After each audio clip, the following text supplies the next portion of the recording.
C'est un plaisir de vous savoir fidèle au programme de Bénin Business 24. Bienvenue à cette édition du 12h45, dont voici le sommaire. Alors qu'elles sont de plus en plus présentes et qu'elles débordent, les données personnelles sont à l'honneur ce 28 janvier. Objectif, sensibiliser sur leur importance et le respect des libertés et droits fondamentaux. Et les relations parents-enfants sont souvent compliquées lors de l'adolescence de ces derniers. Entre tensions, mécontentement et rébellion, comment gérer ces relations? On en parle. Enfin, on parle du climatiseur qui procure bien-être et fraîcheur, mais qui peut aussi altérer la santé. Un spécialiste en froid et climatisation nous en parle dans un instant.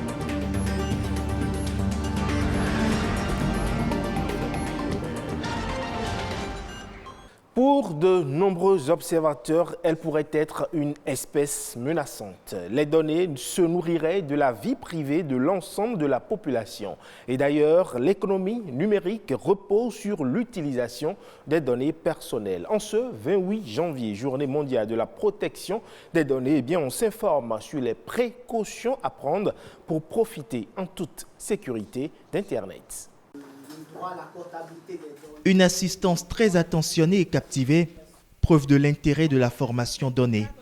Devant cette quarantaine de journalistes, l'autorité de protection des données personnelles se présente et forme sur les enjeux et défis de la protection des données personnelles. Les données à caractère personnel revêtent des enjeux criminels, comme je le disais tantôt, qui portent sur l'usurpation de l'identité, la sextorsion, le chantage, le harcèlement, la mauvaise réputation, et tout ceci conduisent au suicide. Obligations et droits des personnes concernées, limites à l'utilisation des données personnelles, risques liés à l'utilisation des TIC, tous ces aspects de sécurité sur la toile sont abordés et le choix de cette formation n'est pas anodin.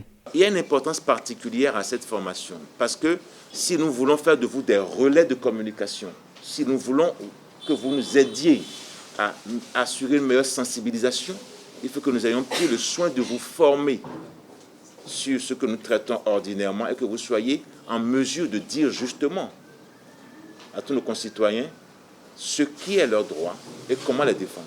Je pense que cette formation est cruciale et très capitale. Quand je vais sur Facebook, par exemple, je vois des sites de vente en ligne et on me demande mes coordonnées, mes numéros bancaires et tout. Et facilement, quand le produit m'intéresse, j'ai la facilité à pouvoir remplir ces trucs. Mais aujourd'hui, je me dis, je dois être réservée par rapport à ça parce que je peux être hacké, anarqué sans savoir. Nous sommes partants pour exercer nos droits. Avant, nous étions dans l'ignorance. Maintenant, on nous a éclairés. Après cette formation, de nombreuses autres actions sont prévues dans le cadre de la célébration du 28 janvier, journée de la protection des données personnelles. Et très souvent, l'adolescence est l'âge le plus compliqué dans l'éducation des enfants. Entre colère et mauvais comportements, les enfants ne sont plus aussi obéissants. Et certains parents pensent, à tort ou à raison, qu'il faut user de la force pour redresser leur enfant. Comment procéder pour assurer une meilleure éducation à son enfant? Louis Koudogbo et Reine Ouira nous en parlent à travers cet élément. L'adolescence est une période de transition entre l'enfance et l'âge adulte, une période faite d'incompréhension, d'incertitude et surtout de crise. Si l'enfant a trouvé une période là, j'ai dit à sa maman de lui faire comment arranger ça, quoi. Parce que ça là, c'est pas affaire de pas. Je le suivais. Je l'ai appelé un soir, il a dit maintenant, reste là. Là où tu es maintenant là, tu es déjà une femme. Parce que ce que tu as trouvé là maintenant, quand tu ne sais pas calculer, et si quand un garçon te rapporte maintenant, tu vas tomber enceinte et c'est fini. Or, je veux que tu avoir tes diplômes. Les hommes, les garçons, je leur dis toujours, il ne faut pas faire du désordre, il ne faut pas être pressé de quelque chose. La crise d'adolescence suscite beaucoup d'interrogations, voire une certaine appréhension chez les parents. C'est un passage inévitable durant lequel le rôle parental est mis à rude épreuve. Il y a des états de la vie qu'il faut célébrer. Par exemple, quand l'enfant a 7 ans, on appelle ça carrefour de la première crise de l'enfant. Mais c'est l'âge auquel l'enfant a la connaissance du bien et du mal. Il faut célébrer cela. faire asseoir l'enfant, lui parler, lui dire à partir d'aujourd'hui, tu peux savoir ce que tu fais, surtout au niveau de la fille. Quand ça se manifeste surtout par l'apparition des menstrues, qu'il faut faire asseoir l'enfant, lui parler, surtout la maman, lui faire comprendre ce qu'il attend désormais dans la société. L'adolescence implique donc une modification de l'organisation du système familial. Pour y faire face, il est conseillé d'établir des limites. Il faut écouter les enfants, oser quand même accepter qu'il puisse y avoir dialogue entre parents et enfants. Ce n'est pas le dialogue que nous pouvons communiquer avec nos enfants. Que les parents puissent aussi apprendre à donner leur avis aux enfants sur des sujets donnés et accepter que l'enfant puisse donner aussi son avis. C'est très important. Il doit susciter au niveau de ces enfants la prise de conscience, d'accord, pour que sa puberté ne soit pas source de nuisance, non seulement pour la personne elle-même, et aussi que chaque parent puisse dire que mes enfants doivent être meilleurs que moi.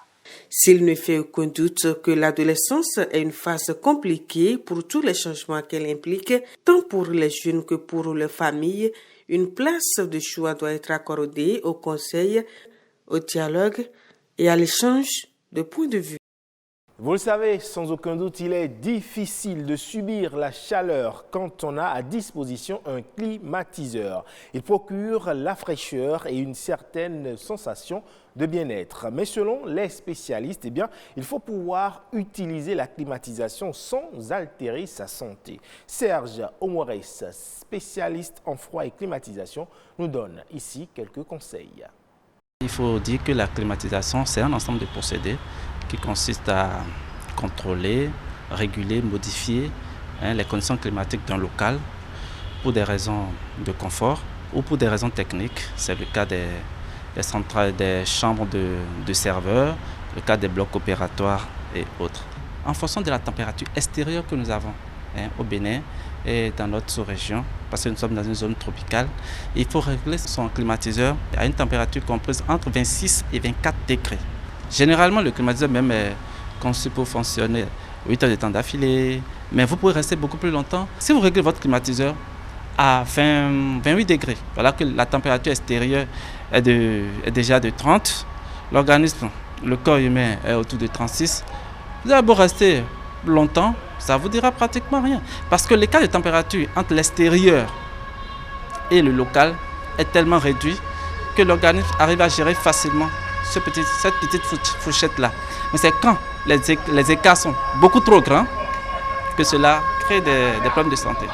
Entre autres, les maux de gorge, le mal de tête, le nez qui coule parfois pour certaines personnes. Vous allez voir que votre peau est desséchée.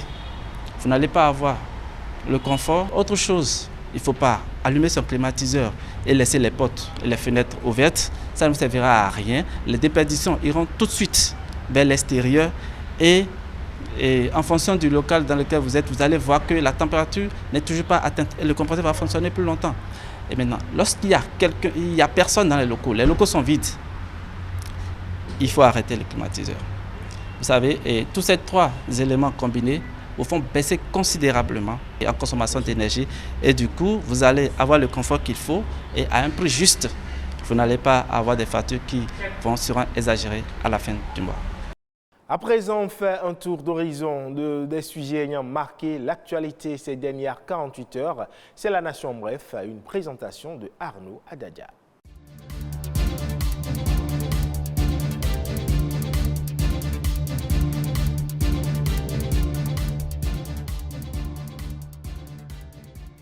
Bonne nouvelle pour les travailleurs de métier de la commune d'Abomey-Calavi.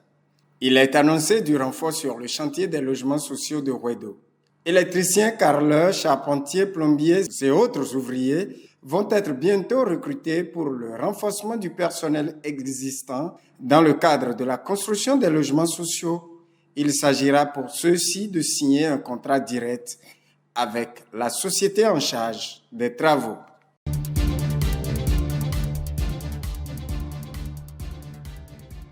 Séance de travail avec les fournisseurs d'accès à Internet, le Bénin œuvre pour offrir de meilleurs services à la population. À ce jour, sur les 17 fournisseurs d'accès à Internet autorisés, il n'y a que 3 qui sont encore opérationnels.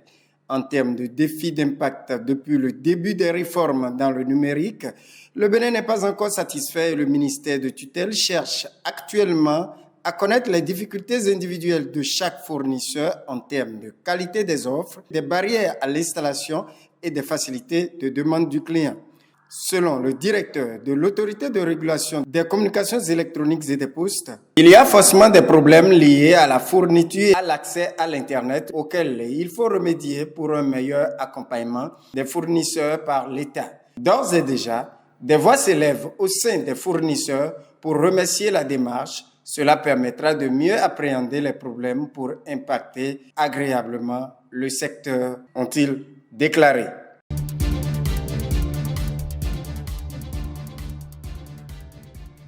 Une quarantaine d'hommes des médias ont été formés à la protection des données concernant chaque individu appelé données personnelles. L'objectif est d'outiller journalistes, cadreurs et autres acteurs des médias afin de les rendre capables d'une maîtrise pointue des enjeux et des techniques de protection des données personnelles.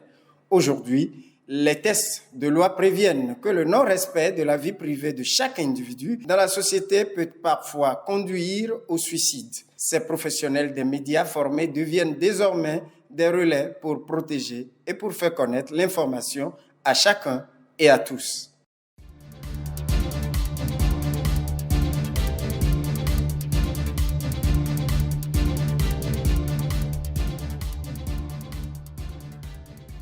Et ainsi donc se referme ce 12h45 à retrouver sur le site de l'ORTB, le www.ortb.bj.